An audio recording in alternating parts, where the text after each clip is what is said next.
Welcome to today's session of WHU Inside Business. Let's greet our interview partner, Catarina Bjelkengren. She's a director at Strategy and previously she worked in different fields of consulting, also corporate business like Novo Nordisk.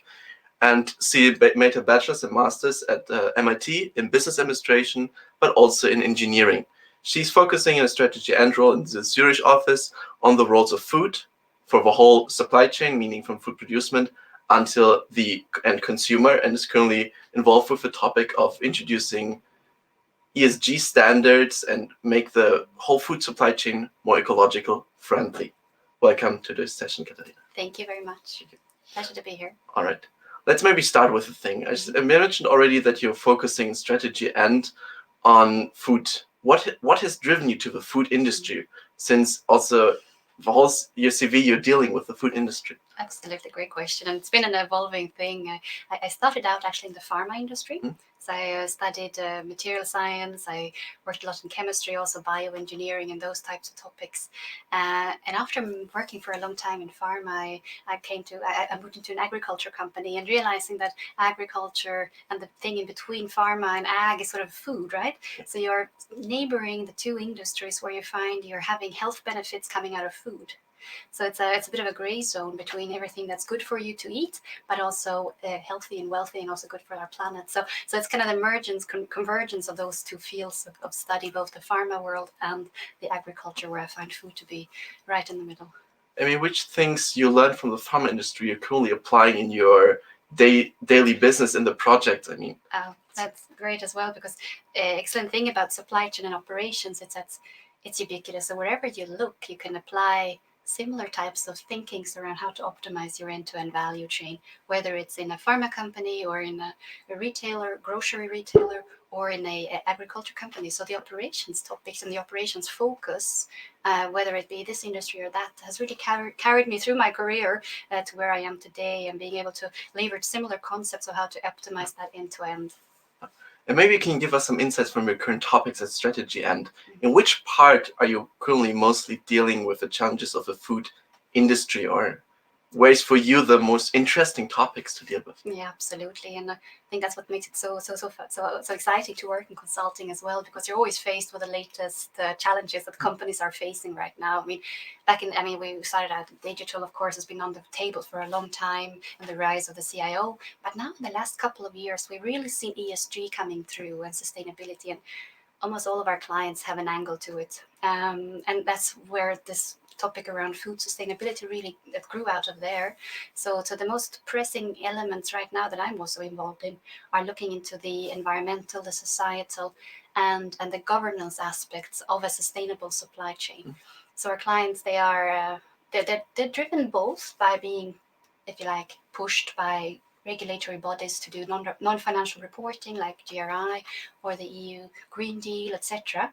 But at the same time, there's a great pull as well from consumers becoming more aware of what they're eating and what they're buying. So both of this lead companies then to be forced to really integrate ESG KPIs into their strategies. And didn't you see there may be some frauds or challenges, since ESG, there's no common standard like in accounting. There are different things who monitor ESG, so a company is currently making cherry picking in their things. Or how do you address this topic? Because I mean, it's also important for companies, for marketing, to position itself on the market, to set reliable standards. Yes, you're spot on there. You're absolutely right. And the last discussion I had on this topic was, someone came to me and said, well, you know, this company says they're good at ESG, and when you look at it under the G thing, they have one woman on the board, and I mean, I'm not saying that it's a bad, but they're evaluating that equally heavily, like a lot of environmental metrics. So absolutely a fair question to say, how do you make sure that there's no that you can be genuine and authentic about what you're saying, but what you're reporting and measuring, right? So there is something around leveraging some standards around this, and there's no one global standard yet, but the GRI standards might be evolving into this position, and they do cover all of the E, S, and G pillars, also with the right balance across them, so that it's not just one metric with equal weight weighing up for all the other factors which you may not be addressing. So, but maybe it's a little bit interesting to get to more now. since it seems like ESG and this topic is more like a Western topic, which is evolving in the United States, Canada, also Europe. But if you look outside, then there's the fight for food, or just people just developing the sense of meat since the wealth is increasing. So how is maybe you and your work or strategy and is addressing this topic as well, or you're more focusing on the European market there? Yeah, I think we're in a very privileged position at all amongst those 10 countries that you mentioned to be able to have such a conversation at all, right? And you're right. I mean, there is a vast gap between what we are thinking about and what we are thinking is right today may not be right tomorrow, and what was right. We cannot judge others with the standards that we develop for ourselves now. And I do see that point. However, I also believe that we have to start somewhere, and this discussion is a discussion that needs to be had, and whatever types of good intentions it's generating, I'm thinking it's at least a move in the right direction. And before we can even start to steer the development, we need to start to measure it. So if you think of in a poor parts of the world, maybe you're saying if you take away the export from a poor country, they will have nothing left, right? Because you consider it to be not sustainable. But what about this? Let's not do it that way, but rather relatively speaking, if there's one of those suppliers that's trying to do something a little bit better for the environment or for his workers, shouldn't that one farmer also be benefited for that? And I'm thinking in terms of if we can measure it, we can also steer a little bit the practices even at that level of the supply chain from the roots, from farm to fork, really. I mean, it's an interesting topic, which is more in Europe, more buying locally from the farmers. But if we're speaking more global things and global food networks, it could, like for phones, we have a similar. Some companies claim we buy cobalt and other resources from resourcefully produced or better sourcing than, and then if you look into it detail, same as bananas. I mean, it's a common example. If you look at Chiquita or other companies, what they do and what they make, how do you see there like a lot of challenges, also just like misleading informations to tackle these things? Yes. If I'm trying to understand it correctly, you're saying there are some of these organizations kind of in the middle between what's going on at the farm level and what we are perceiving as a consumer of the end product. Yes. So yeah, we are kind of reliant in today's world on some of those major trading companies, or whatever you call them, but major companies that have contracts with farmers. But one solution might be to start with the help of blockchain, for instance, form contracts directly with the farmer and cutting out that middle margin maker. And I'm not sure if that's realistic in all cases, but in some sense, yeah.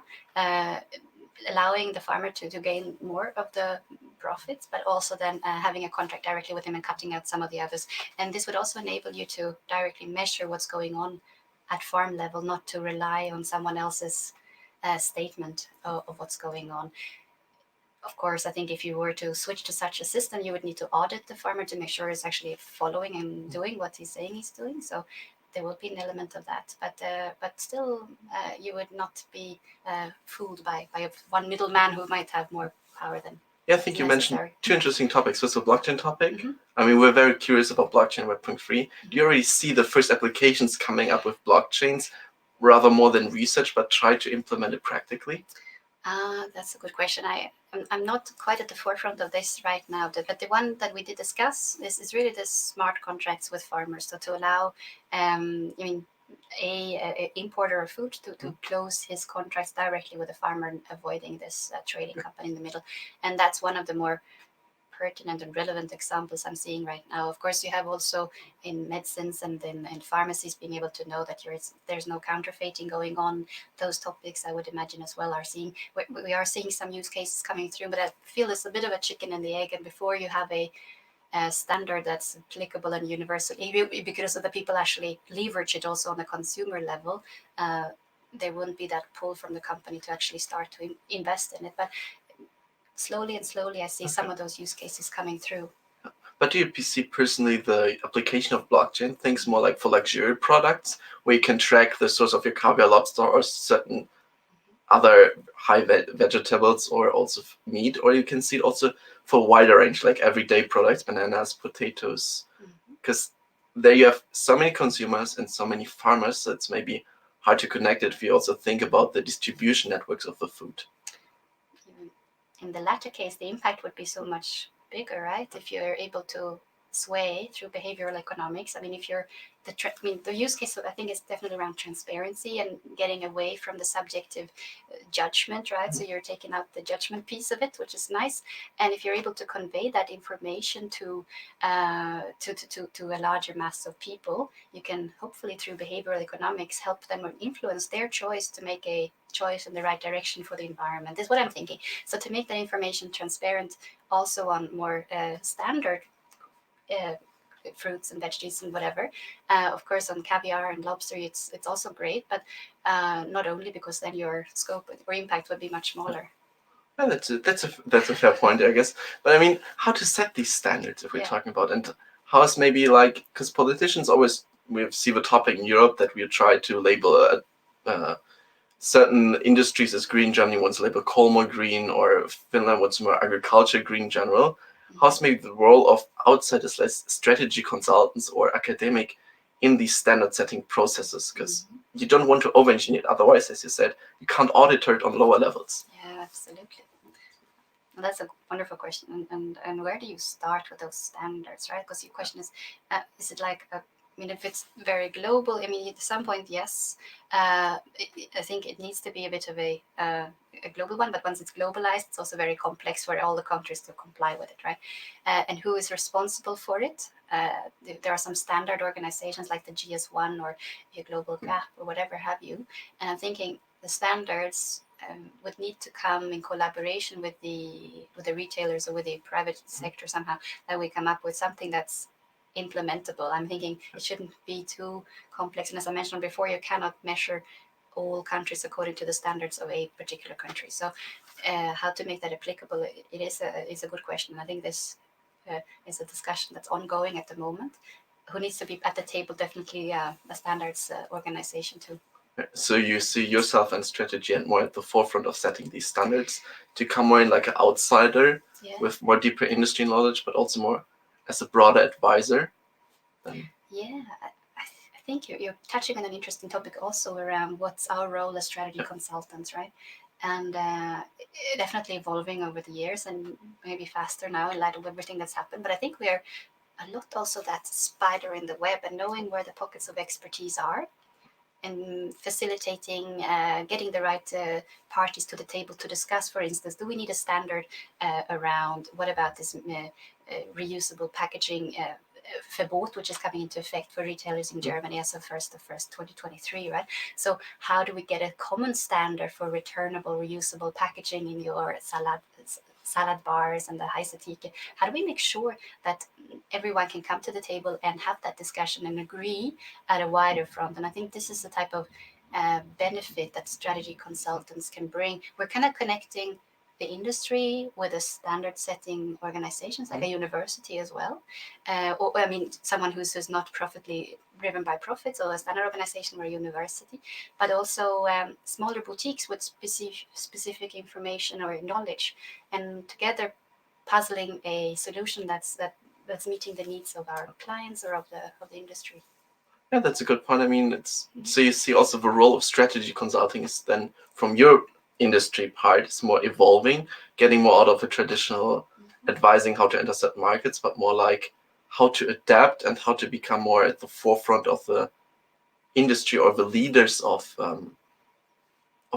renewable or organic food product. Yeah, I think the advising part for sure, but also then making sure we have the best expertise available, whether it be with this party or that party, and being able to have the frameworks and the methodologies to really package that and make it happen. Because in the end, if you talk to people in the corporate world, everyone's so busy and you have so many projects ongoing, but to get the support to really get the best expertise together at the same table with a clear direction and a plan to achieve something by a certain date, that's the value proposition I think we very much bring to our clients as well. We typically work with a lot of experts on our projects, and exactly for that reason, we have sort of a wide understanding of how the market works, how the industry works, and also what competitors are doing, and we can understand what's happening, and we can see the trends coming before they are becoming very apparent, so to speak. And that's a bit the beauty, I think. So maybe you can give us some insights which trends are currently coming out. Other things like we see organic produced food, or with Beyond Meat made out of plant meat-based products, or also like using insects. What else is emerging? What else is emerging? I think we're seeing multiple things, all the ones that you mentioned already, and also trends around back to the roots. So wanting to really source stuff locally from your farmer next door. So more farmers and local sourcing, also from our retail clients. They're trying to use from the region for the region. So rather than using regional or larger national distribution centers, really getting their products from the local area.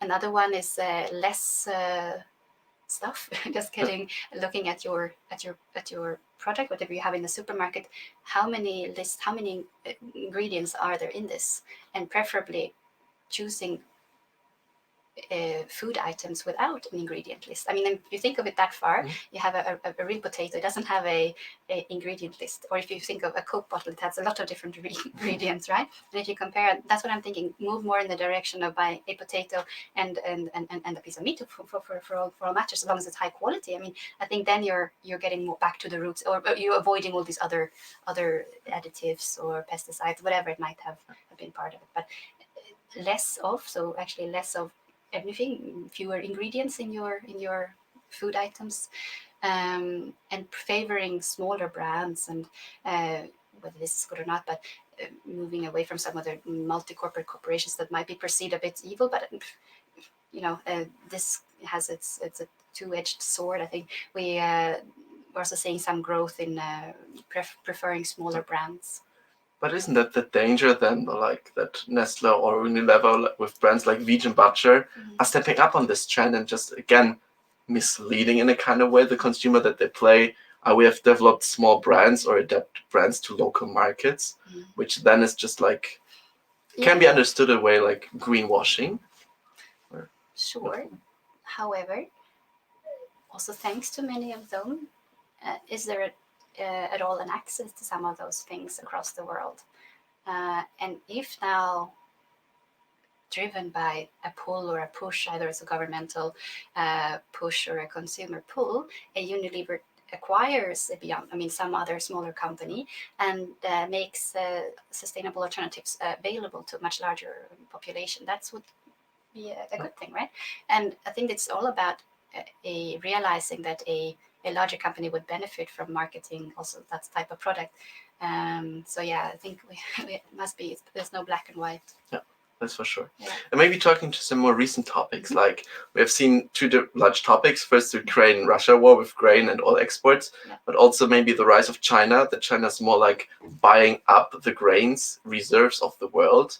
Like, I mean, how to tackle these problems if we speak about modernizing food or modernizing food supply chains, but also ensuring at the same time to meet the need of proteins and to make it affordable, or as you said, better food affordable for the brighter population. Because currently a lot of lower income and middle income are using a lot of processed food, since knowledge has gotten lost about how to cook fresh food, but also the acceptance or the knowledge.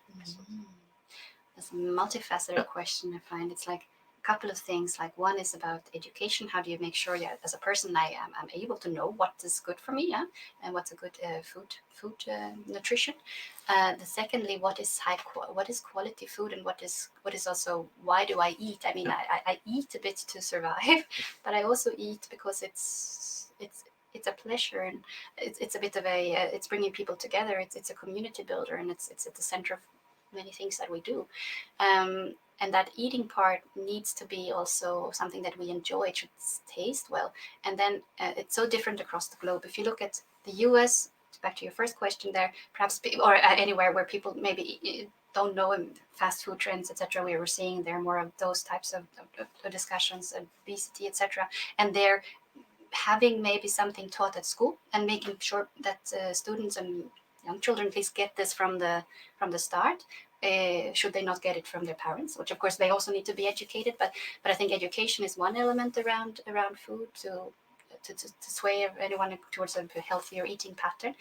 And secondly, then when it comes to eating itself. I mean, if you look at India, for instance, they are already doing exactly what I would recommend to be the right. I mean, they're having all the luxury of spices, of vegetables, and their cooking is excellent. So, and they really enjoy that as well, or should continue it. So maybe moving more in a direction like this.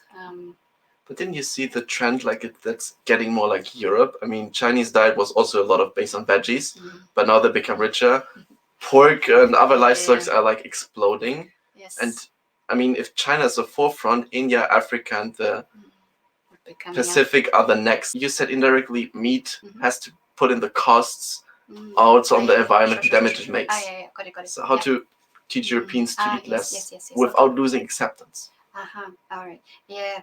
There, you know, so what we talked about then, yes, meats giving rise to larger CO2 emissions, but yeah, and I think it's just a matter of pricing for it, so that we have either a taxation that if you're making it transparent, what's the externality involved with eating meat at all? I mean, are we, because now we can buy meat for fairly low prices that we don't really know the damage that might have caused, right? That was one thing, and the other one is that there's also so many different initiatives in this field about lower methane cows, for instance. I mean, there's works going on everywhere to improve it. So perhaps meat's not the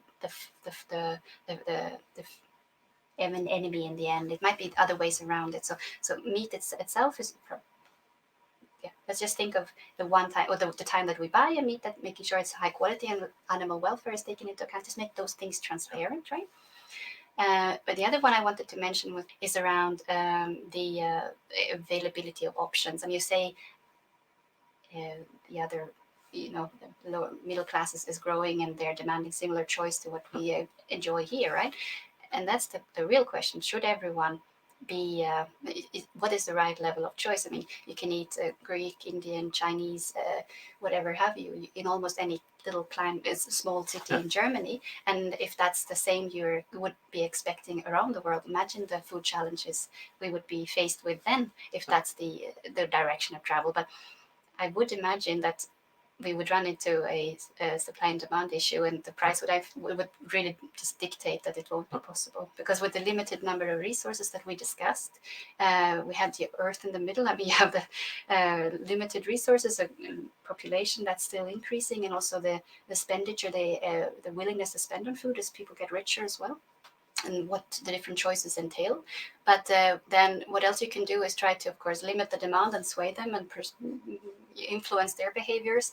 On the other hand, you can also look at the supply equation and say, how do I get the most out of that land that I have?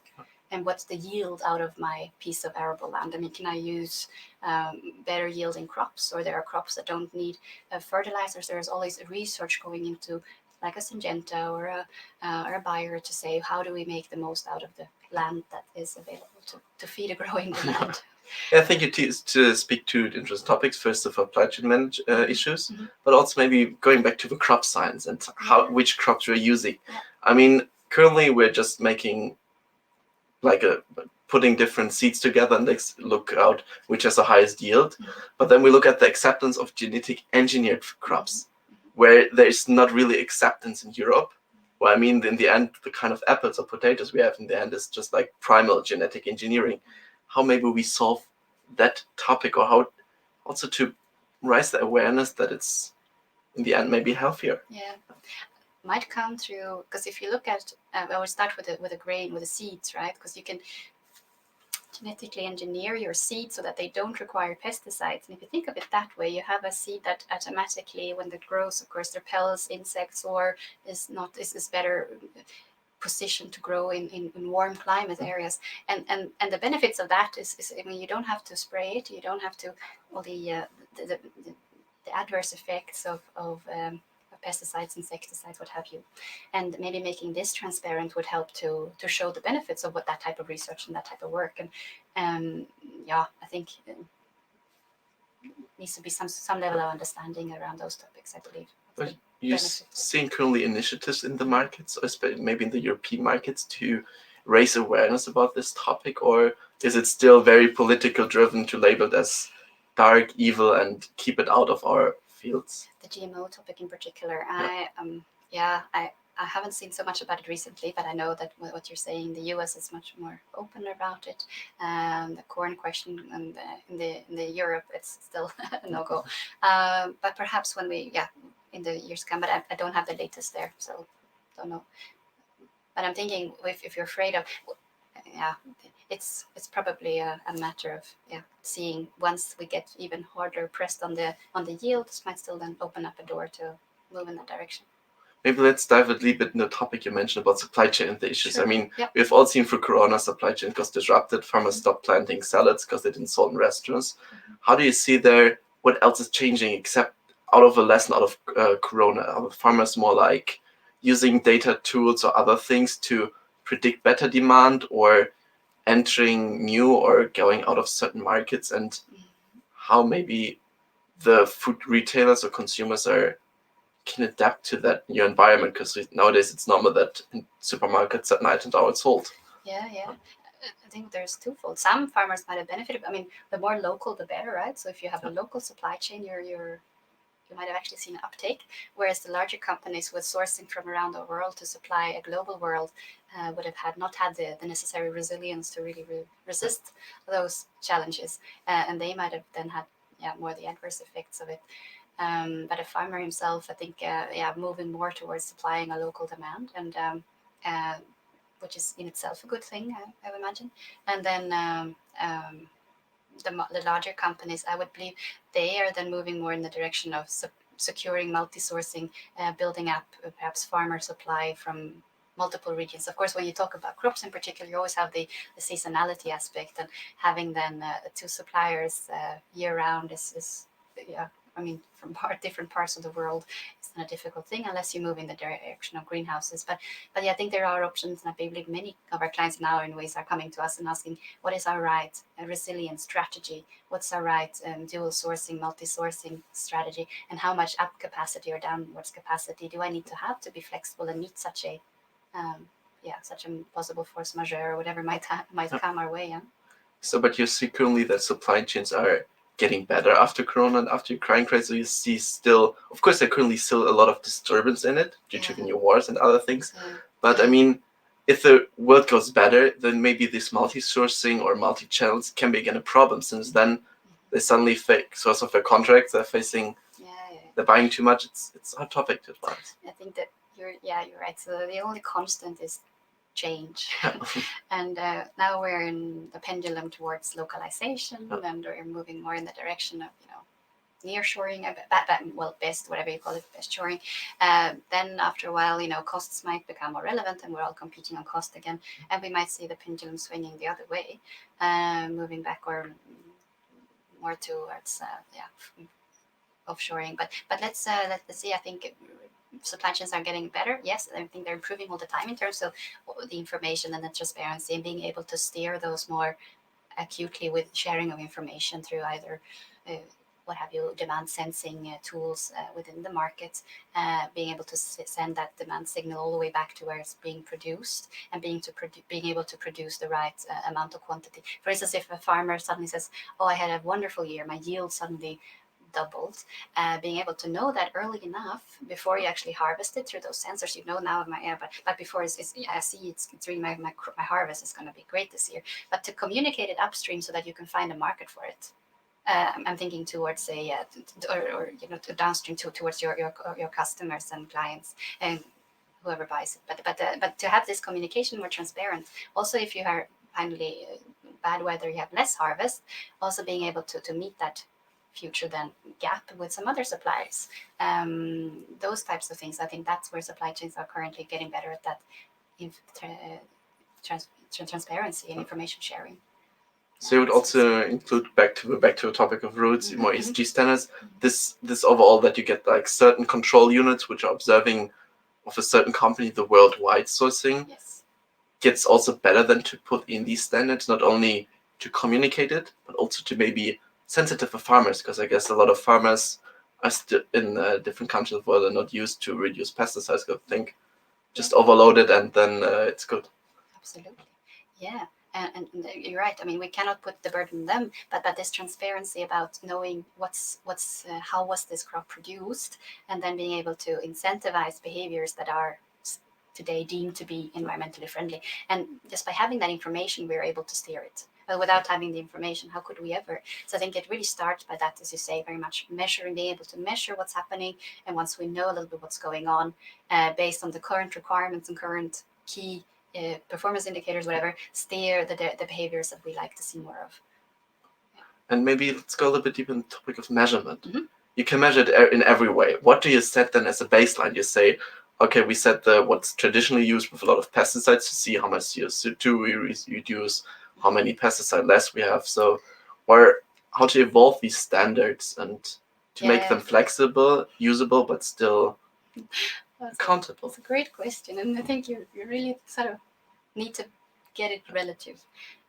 Within a certain region of the world, we can make a comparison, but again, it's very difficult to compare Germany to a portion of Latam or something like the practices employed there.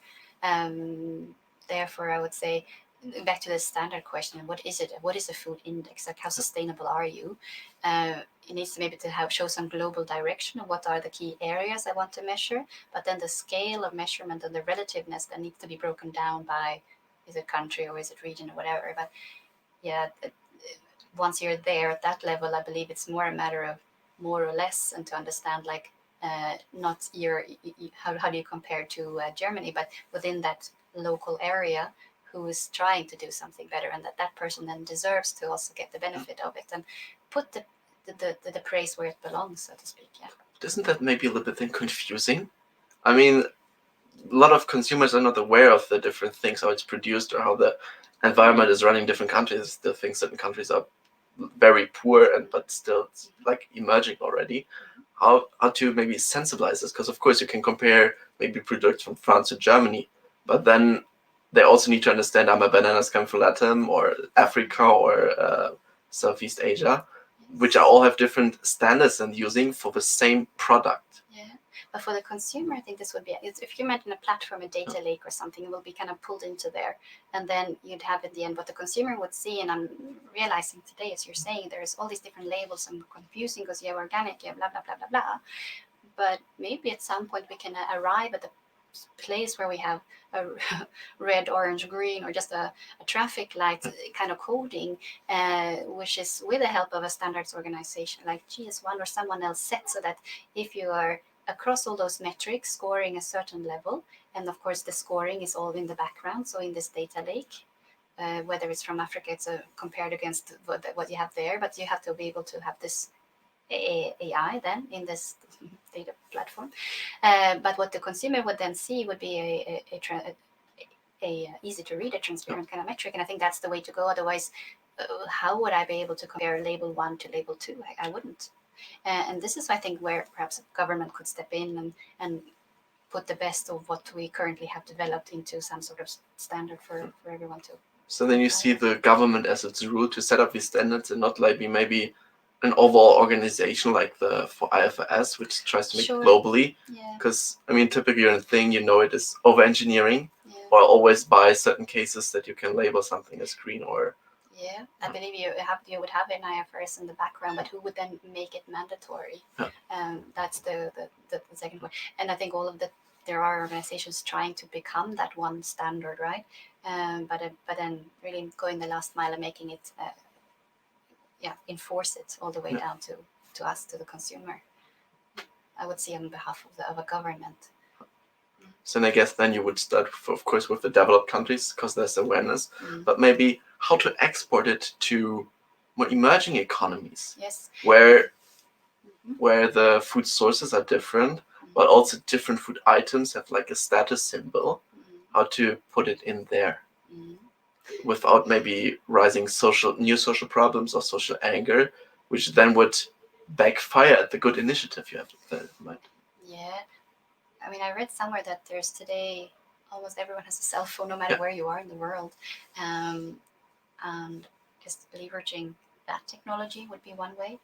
And even if it's a symbol as simple as a red or a green or orange, it's fairly universal as well. So perhaps there are ways to communicate with broader masses. But I'm conscious of the fact that you're saying a global standard is quite quite utopia, that type of place, right? So how would you ever get there? But I just want to mention one thing that I really love, actually, because I believe sugar, if you're thinking about good nutritious food, sugar I think is one of the defines the worst things out there, because they put a lot of extra added sugar into stuff to make it taste well, and we can't resist it, right? So in Sweden, what they have done right now, there's in the supermarket, you go in there and there's a national level, like a mandated thing. Every kind of Lebensmittel, or every kind of thing that you can buy has a rating on this sugar scala to say, is this a how much added sugar is there? If there's 0 added sugar, like a natur yogurt, it's good because it's nothing added to it, so it's good green or something like this. Whereas a fruit yogurt with 20% something added would then have a worse rating. And what this does, it just helps you to, as a consumer, be aware of this, because how else would you kind of learn about it? And how could you choose if you don't know to go and where to look for it? So that's one initiative in this way. Now it's only Sweden, but perhaps something similar could be developed across other parts of the world. I think Portugal has something similar already in place. They have it for certain drinks like Coca-Cola, that the sugar has to be reduced or labeled. Yes. So maybe this is moving in that direction, but again, difficult to get to bridge this cross country, because countries are still countries. That's true. So So you would maybe say to start it with certain items, to improve it slowly, like sugar and maybe also salt in the next level, certain E numbers or other things. We just had some of that discussions as well. Exactly right. See how far we can take it, but and maybe there is one index out there that could be leveraged for comparative purposes, and then everyone could compare it to that one index. But work in progress, I would say, and we're not there yet, but something to keep in mind. This changing industry is then also a reason why it's just drawn you finally then in consulting, out of maybe corporates, maybe from pharma out, to get more on the forefront of the changes, or to also guide the changes, or what can I say? I think I envy you. You're such a wonderful place in the world. I mean, the world is it's a great chance to have an impact, and whatever you do, I think you will have fun, and that's the most important part. So, and I've worked equally long in industry and in consulting, and I must say I had a passion for both. I think consulting has its beauty in terms of you have a lot of different projects. It keeps changing a lot, but in a company you also have the chance to make something come true in a different sense, and you have the responsibility and the accountability in the end. I think, together you form a bit of a unity there. And wherever you have the most fun, that's probably what you should keep going. At the moment, I really enjoy my job, and I think it's also it would be whatever similar in a corporate setting would also be really cool. Yeah, that's always interesting to see, because normal people always start directly going in consulting, especially from WHU. To also see some perspective, maybe getting in consulting at a later stage. Or even going back and forth. So I started my career in consulting, then I worked in industry for a number of years, and then I went back to consulting, thinking that I'd learned a certain number of lessons from the corporate world, knowing a little bit about how the politics works and how you need to also this cross-functional work. I worked across different functions in various companies, and it really helps, I think, to come back and now support that at a bit of an advisory level to say how do we make things really change, and how do we make strategies that are real. And I think that's really what I love about our company, Strategy And, is we really focus on making practical strategies that are able to be implemented and not just stuck in a drawer somewhere. So those are really things that I find fascinating. So I guess you see a lot of things from companies changing which you have implemented. So it's also part of your joy then of your job, keeping really maybe with startups or also developed companies to keep seeing what your impact is in the world. Of course, that's one thing to see that, but I think for and foremost, it's a people business, and it's the connections to people, and many of my clients I worked with for a number of years now, and this ability to maintain that connection and see how it's going, and because I see we're advancing it. They need certain helps, and I'm developing, learning new things that I can bring to the table and support them on developing whatever they need, right? And this sort of game of give and take, and learning what's now, as I mentioned, the trends that are coming, and how do we support the companies to go in that direction. But the people business of keeping those connections strong, and then working with people. I mean, it's great to make things come to life in a team. So maybe you're speaking already some qualities a good consultant has to be, especially like be open-minded person, be friendly. But besides, of course, your technical knowledge, which everyone can learn, what else makes a consultant, or which character traits, except being open to people or like have an easy connection to people, to easily talk with them, to keep that? What besides is there? What else is there? What is there? I think you have the how and the what, right? And I'm sure you've heard it. I think that, as you say, the what you can always learn, but the how is always at the heart of it. So how do I approach something? How do I see the opportunities in something, even if it's challenging? And what can I learn from it? And finding what you really what you like about it. I know all situations may not be like that, but typically they have some little things that are fun. And I maybe I'm just very forgetful, but I can't imagine it's, projects are sometimes very stressful, and you have to be able to cope with that. I agree. But they're also exciting learning opportunities, and it's just to maybe see it from that angle helps to make you kind of overcome the hurdles. Then you keep the viewpoint of a child, always curious to learn new things, or always get to know new things which you don't know, which makes also maybe a consultant then more special. I think you're right, because we have to keep developing. As I mentioned, our industry is a bit changing, right? So if we were static in our knowledge, we would no longer be applicable. So you have to continuously learn new things through reading or speaking to people or being at conferences like yours. And it's like this is how you learn and stay up to date. That's a curiosity, kind of feeds your future trademark or your future value. That's interesting. Maybe let's change more to like what else you're doing out of consulting. Maybe it's also interesting because you always hear from consulting making team events or maybe some startup or side business. What else where you say this is like me as a person, which makes me maybe unique? So I used to do quite a lot of things besides consulting. I had my own horse when I was living in the US, so I did a lot of horseback riding back then. I love to go sailing, and I play the violin.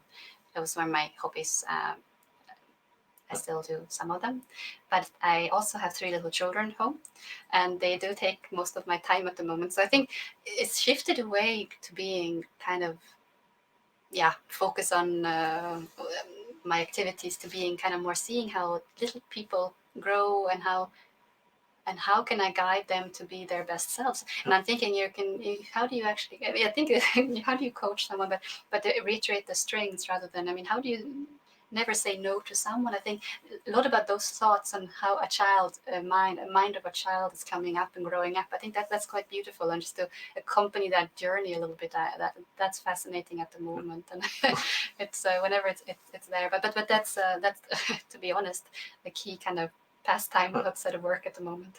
So what you still saying nowadays consulting, it's good to even senior positions to match family with work time, or is it very they say, okay, I need to go in the night calls, or that's I believe any child would like their parents to be a happy version of themselves, and I think if you are also a good parent. So as long as you're content with whatever choice you made, and for me this was my choice, and I think it's all about making the right choice for you, whatever it might be. But it's I think I'll be a much better mother if I can really pursue my professional goals, and then that was a choice. And if I now made that choice, how do I make it possible? And that's the second part, right? And the possibility of making it possible to us, it's been a lot around outsourcing whatever we can. So we have a lot of support in the house, also with the children, and we have full-time daycare, and also a nanny, and there's someone who helps us a lot in the house. And without that, it would not have been possible, and I'm not gonna say it would have been.